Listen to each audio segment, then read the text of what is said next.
सुबह 4 बजे से लेकर 7 बजे तक पीपल के वृक्ष में भगवान ब्रह्मा का वासा होता है। 7 बजे से लेकर पीपल के वृक्ष में 10 बजे तक भगवान विष्णु का वासा होता है। 10 बजे से लेकर 11:30 बजे तक पीपल के वृक्ष में पितरों का वास प्रारंभ होता है। 11:30 के बाद में पीपल के वृक्ष में आहूतों का वासा होता है। आहूत जानते हो, जो बच्चे गर्भ में शांत हो जाते हैं, 6 महीने के बाद शांत हो जाते हैं और कुंवारी अवस्था में मर जाते हैं, उनको आहूत कहा जाता है। फिर पीपल के वृक्ष में वासुकों का वासा चालू हो जाता है। यज्ञ पुराण का संवाद है। वासुकों का वासा के बाद में शाम को 4 बजे से 7 बजे तक पीपल के वृक्ष में भगवान शंकर का वासा चालू हो जाता है। 7 बजे के बाद में पीपल के वृक्ष में रात्रि को 8 बजे से 9:30 बजे तक पीपल के वृक्ष में कुबेर का वासा होता है। इसलिए दीप को 9 बजे जो पीपल के पेड़ के नीचे घी का और एक तेल का दिया लगा देता है, उसके यहाँ कभी संपदा की कमी नहीं होती।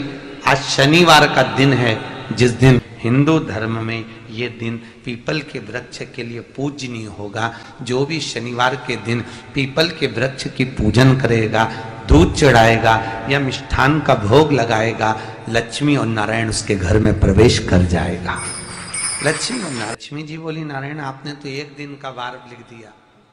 शंकर जी ने 7 वार बनाए हैं, रविवार, सोमवार, मंगल, बुध, गुरु, शुक्र और शनि। ये शिव जी ने बनाया। अब एक दिन आपने अपना बना लिया, बाकी के दिन अगर कोई इस पीपल के वृक्ष के नीचे आएगा और यहां तो दरिद्रता बैठी है, तो उसका क्या होगा? भगवान नारायण बोले, सुन दरिद्रता, तेरे से एक विनती है, अगर कोई भी मनुष्य इस पीपल के पेड़ के नीचे अगर 7 दिन में आता है और उसके हाथ में अगर कोई सामग्री होती है तो तू उसके घर में प्रवेश नहीं करेगी। नियम है पीपल के वृक्ष का, या तो पानी का लोटा लेकर जाओ, कुंकू का चोपड़ा लेकर जाओ, शक्कर लेकर जाओ, या पेड़ के नीचे चींटी को डालने के लिए आटा ले जाओ, पर खाली हाथ पीपल के वृक्ष के नीचे कभी मत जाओ। खाली हाथ जाओगे तो दरिद्रता तुम्हारे घर में प्रवेश करेगी। दरिद्रता उठकर खड़ी होकर बोली, नारायण तुमने अपनी मनमानी करी है, एक दिन मुझे भी मेरा चाहिए। भगवान ने कहा, बोल कौन सा दिन चाहिए? दरिद्रता कहती है, रविवार के दिन इस पीपल के वृक्ष के नीचे मैं दिन भर नृत्य करूं, इसमें रहूं, और जो यहां आए रविवार को मैं उसके घर में प्रवेश करूं। भगवान ने कहा, ठीक है। दरिद्रता, रविवार का दिन एक ऐसा दिन रहेगा जिस दिन तू इस पीपल के वृक्ष के नीचे नृत्य करेगी और जो आएगा इस पीपल के वृक्ष के नीचे तो उसके साथ प्रवेश करेगी। मैंने तुझे वर दिया। इसलिए हमारे यहाँ केवल पीपल का वृक्ष अगर दीवार में भी लग जाता है ना, किसी की फैक्ट्री की दीवार में, किसी के घर की दीवार में पीपल का वृक्ष अगर लग जाता है, पीपल का पौधा लग जाता है, उसको कितना भी तोड़ लो वो वापस लग जाएगा। फिर तोड़ोगे फिर लग जाएगा। अगर पीपल के पौधे को तोड़ना है तो केवल रविवार का दिन एक नींबू, एक मिर्ची और बमूल का कांटा, ये 3 चीजें रखने के बाद में आधे घंटे बाद रविवार के दिन पीपल के पेड़ को उखाड़ कर फेंक दो। दूसरी बार कभी पीपल दीवार में लगता ही नहीं, कभी नहीं लग सकता। और अगर पीपल के वृक्ष को कहीं लगाया जाता है तो सोमवार के दिन या मंगलवार के दिन, बुधवार के दिन, इन दिनों में लगा सकते। पीपल के वृक्ष कहीं लगाना। शनिवार का दिन एक ऐसा दिन होता है जिस दिन पीपल के वृक्ष को कहीं जाकर लगाया नहीं जाता, क्योंकि शनिवार के दिन पीपल के वृक्ष के नीचे लक्ष्मी रहती है। हम अपने हाथों से अगर पीपल का वृक्ष किसी दूसरी जगह पर शनिवार को रोपित करते हैं तो हमारे घर की लक्ष्मी अपने घर से छिन्न होकर चली जाती है। इसलिए शनिवार के दिन पीपल लगाया नहीं जाता, किसी के घर जाकर उसको वापस पलटा नहीं जाता। लग गया उसको। प्रभु मेरी धर्म पत्नी को कहाँ रखूं आप बताओ? वो तो जहां यज्ञ होता है, अनुष्ठान होता है, दान होता है, पुण्य होता है, सत्कर्म होता है, वहां जाने को तैयार नहीं। अब करूं क्या? भगवान ने बोला, एक काम करो। दुर्वासा जी बोले, जिसके यहाँ रात्रि में बर्तन झूठे पड़े रहते हो उसके घर में इस दरिद्रता को लेकर तुम प्रवेश कर जाना। जिसके यहाँ रात्रि में बर्तन झूठे पड़े हो वहां लेकर प्रवेश कर जाओ। दूसरी जगह दुर्वासा जी बोले, जो स्त्री घर में दोपहर के समय पर सो रही हो उसके घर में इसको लेकर प्रवेश कर। जो स्त्री दोपहर के समय में घर पर सो रही हो, इस दरिद्रता को लेकर प्रवेश कर जाइए।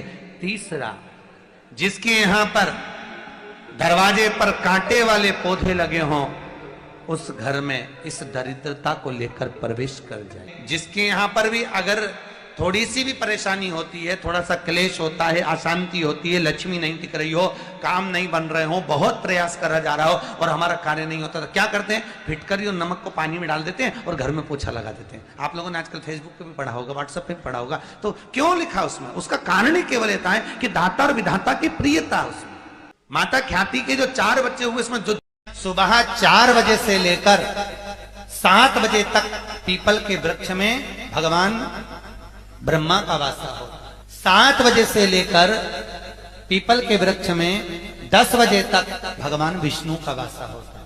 10 बजे से लेकर 11:30 बजे तक पीपल के वृक्ष में पितरों का वास प्रारंभ होता है। 11:30 के बाद में पीपल के वृक्ष में आहूतों का वासा होता है। आहूत जानते हो, जो बच्चे गर्भ में शांत हो जाते हैं, 6 महीने के बाद शांत हो जाते हैं और कुंवारी अवस्था में मर जाते हैं, उनको आहूत कहा जाता है। फिर पीपल के वृक्ष में वासुकों का वासा चालू हो जाता है। यज्ञ पुराण का संवाद है। वासुकों का वासा के बाद में शाम को 4 बजे से 7 बजे तक पीपल के वृक्ष में भगवान शंकर का वासा चालू हो जाता है। 7 बजे के बाद में पीपल के वृक्ष में रात्रि को 8 बजे से 9:30 बजे तक पीपल के वृक्ष में कुबेर का वासा होता है। इसलिए दीप को 9 बजे जो पीपल के पेड़ के नीचे घी का और एक तेल का दिया लगा देता है, उसके यहाँ कभी संपदा की कमी नहीं होती।